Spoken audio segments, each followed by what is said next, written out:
దేశీ red rice health కి చాలా మంచిది, కానీ సడన్ గా మనం వైట్ రైస్ మానేసి రెడ్ రైస్ రోజు అన్నం వండుకొని తినాలంటే కష్టం. కాబట్టి అలవాటు అవ్వడానికి ఫస్ట్ దీన్ని మనం దోశల్లో, ఇడ్లీల్లో ఇంక్లూడ్ చేసుకుంటే ఈజీ అవుతుంది. ఈ రోజు దీంతో దోశ చేసుకుందాం. 2 కప్పుల బియ్యంకి 1 కప్పు పప్పు తీసుకుంటున్నా.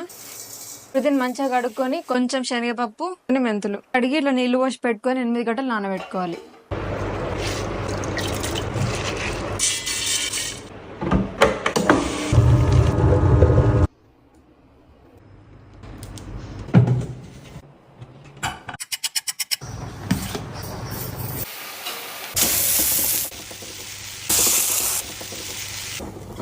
రెడ్ రైస్ వేయగానే ఏదో డిఫరెంట్ దోశ తింటున్నట్టు ఏమి ఉండదు. మీకు నార్మల్ దోశ టేస్ట్ వస్తుంది, ఇంకా కమ్మగా కూడా ఉంటుంది. Crispy healthy red rice dosa ready.